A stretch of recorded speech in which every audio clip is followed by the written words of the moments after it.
You know, I have a handicapped sister. She's 52 years old, and when my mother passed away, she came to live with my husband and I, and she will live with us until either we pass away or she does. But that is our responsibility, is to take care of her. And there is no more important thing than to make sure that she has access to all public places and businesses, and that she is able to participate in the process wherever that may be held. It's important to us. It's important that businesses be able to, especially businesses that have been created before the special codes that allowed for the handicap access.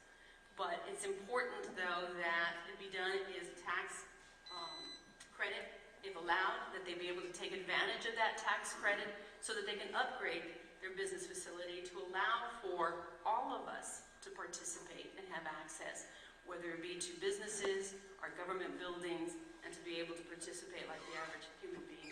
We are allowed to do that, and we should be allowed to participate that way.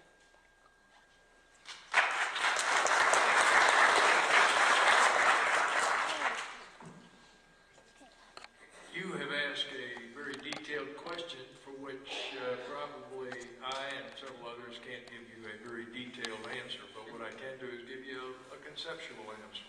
Essential government services include those services for people that are absolutely necessary and can't take care of themselves. And clearly access for handicapped is one of those things, and it's why the regulations and the laws exist for that purpose. So one of the things that government can do, it's working for the people, is facilitate. In fact, often on the campaign trail I've been approached, I don't mind telling people I don't know something about something, because anybody that tells you know everything about everything's lying to you. But I got to tell you, I realize that the best thing a governor can be is a facilitator. You're going to facilitate solutions. And so one of the things I look at that job, well, I'm going to know some things about some things based on my personal background, and I'm going to find situations like this. And I promise you, we're going to have enough smart people that we're going to take to Santa Fe that we will facilitate solutions for those kind of questions. I promise you that. Thank you.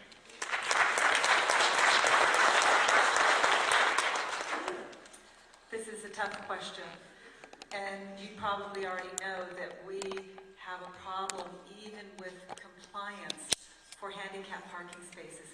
Such a simple concept, and I would offer to you that it is probably awareness. It has nothing to do with taxes. We simply are ignorant. We need to do a better job, and I have a really hard time with that ignorance. I lose patience, because everyone deserves access. And you either believe that or you don't. But I'm telling you as your governor, I believe it. And that access cuts across many types of limiting, especially mobility issues. And we're not thinking about it. But I want to talk about taxes and how that works or how it doesn't work. So let me throw something out to you. I don't believe that we are currently taking advantage of the federal tax credit. My guess is we need to build in a match. But what I do know is that we've obliterated our tax code.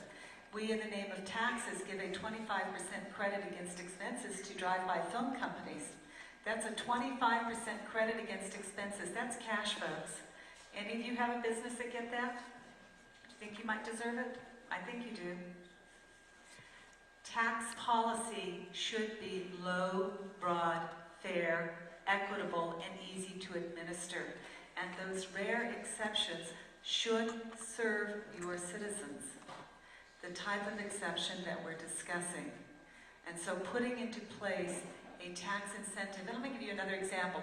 We do a tremendous amount of weatherization in our state, and I'll bet that most of you don't know that your tax dollars are paying for it. There is a tax credit, and you probably have no idea whether or not it's effective, and it's because we don't know either. That's that. But there are many mechanisms to actually put this in place, and I, like everyone else, I need to go look, but I don't think I have ever seen the state match for that program. Thank you.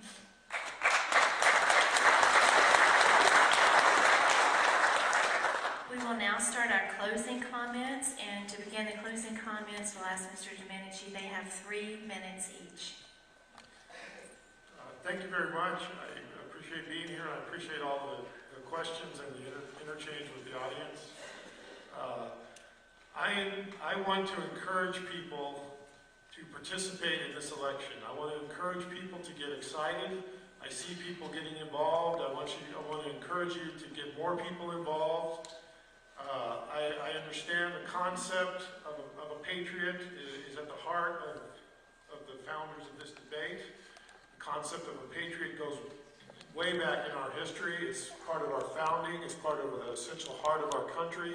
It requires people to stand up, be counted, and take action.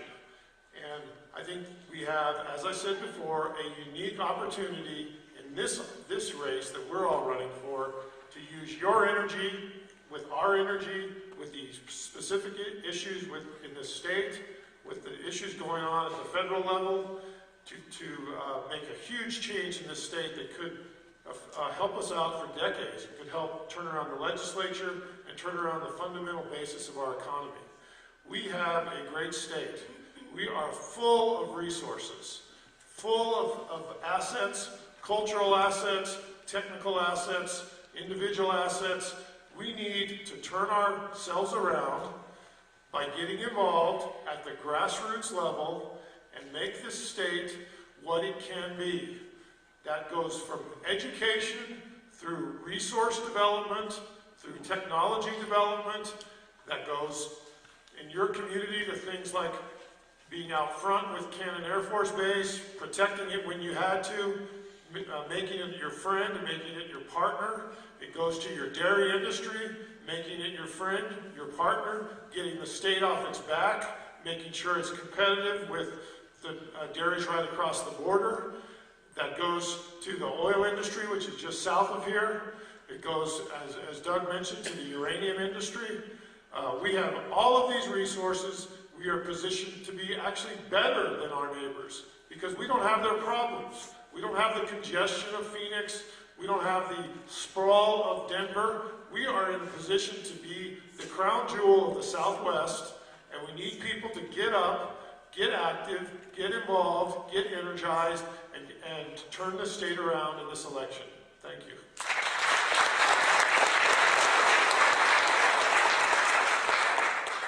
I'm assuming you're all here today because you are not supporting Diane Dennis.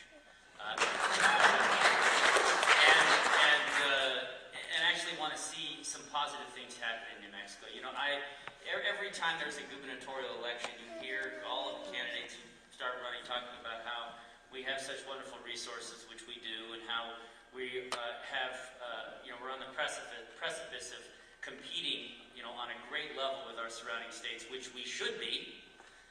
But you know what? We never are. For some reason, every time we run, we talk about these issues. We talk about the state of public education in New Mexico and how we need to fix it. We talk about our taxes and how we need to lower them. For some reason, we can't manage to get there. We were fortunate enough to have a governor, Gary Johnson, who was willing to say no over and over and over again. And had the political will to stand up to people who were angry and accused him of cutting services, which he never did. And those were good times. And Gary Johnson likened it to turning around an oil tanker. Took 4 years to stop it, another 4 years to turn it around. And yet we had an administration which figured out a way to turn it back around again in about a month. So I think we're all in this room because we want to see something significant happen here. We want to see change. We want a new governor. The question is what kind of governor are we going to get, and which one of us up here can actually win this race? I tend to believe that's me, otherwise I wouldn't be doing this. But for a couple of reasons. We Republicans, and those of you who are not Republicans certainly know the kinds of Republicans that we elect in New Mexico. We elect people who are outsiders. We elect people from business. We elect people who have a vision for the state and are willing to stick their neck out and give it a shot. We elect people who are not in it for a lifetime in public service, but people who are in it because they truly believe that this is a very short life we live on this earth. And that if we are able to leave it just a little bit better than when we arrive, then we have spent our time well.